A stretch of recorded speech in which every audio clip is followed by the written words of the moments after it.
Review photo for Samsung's Galaxy S21 Fe smartphone. Sam Rutherford, Engadget. While we're all waiting for the Galaxy S22 to break cover, Samsung's latest Fan Edition smartphone seems a little late to the party. The Galaxy S21 Fe launched a full year after the original S21, with similar looks and specs, if a reduced price of entry. The camera isn't quite as capable as the S21, but the Fe has a bright 120 Hz screen and decent battery life. You win some, you lose some. Engadget. The big issue remains that Samsung is so close to revealing its next flagship. Even if you're a huge fan of these fan editions, a true fan would wait to see what the S22 has to offer. Check out our full review of the S21 Fe right here. Matt Smith. The biggest stories you might have missed. Mark Zuckerberg's bet on the metaverse is off to an expensive start. Meta's Reality Labs division lost $10 billion in 2021. The company formerly known as Facebook lost just over $10 billion on its Reality Labs division in 2021, according to its Q4 earnings report. This fully realized vision is still ways off, Zuckerberg said of Meta's metaverse investments. It's the first time the company has shared the financial performance of the AR and VR division central to its metaverse ambitions. Facebook acquired Oculus in 2014. Combined with flat user growth and continued hits to its advertising business, the company's Q4 results sent Meta stock into a nosedive yesterday. Continue reading. SpaceX launches premium satellite internet with speeds up to 500 megabits per second.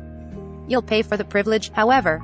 SpaceX has revealed a new tier for its Starlink satellite internet service with higher performance but costing $500 a month compared to $99 per month for the standard plan. You'll also pay $2,500 for the antenna and other hardware compared to $499 for base plan.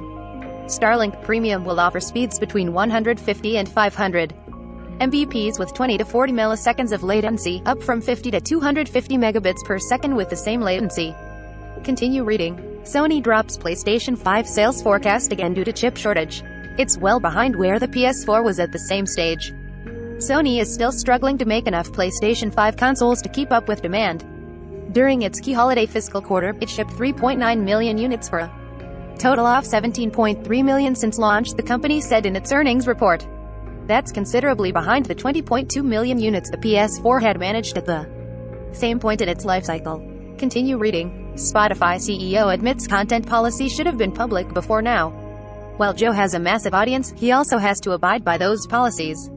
Engadget. Spotify reported its Q4 2021 earnings today, and while the numbers showed a strong close to last year, the issue at the front of everyone's mind is Joe Rogan. CEO Daniel Ek began his prepared remarks by broadly addressing the company's few notable days. Ek explained Spotify is working to combat misinformation and that there's still work to be done. During the safety of our users, Ek said. He also admitted that Spotify was late in publishing its content policy and took sole responsibility for not doing so sooner. We should have known it earlier and that's on me. Continue reading. The pandemic is bringing out the worst in Yelp reviewers. The site has shared new stats on review bombing. Yelp is sharing new stats on the backlash some businesses have faced due to pandemic safety measures like mask requirements. The company says it took down more than 15,500 reviews for violating the company's COVID-19 guidelines in 2021. That's a 161% increase compared with the same period in 2020. When the company first implemented new policies regarding COVID-19 related content, Yelp has had to navigate a big spike in review bombing due to pandemic-related restrictions. Nearly 25% of all unusual activity alerts when a business page sees a sudden influx of reviews that appear motivated by a recent news event rather than actual consumer experiences were related to the. Continue reading. All products recommended by Engadget are selected by our editorial team independent of our parent company.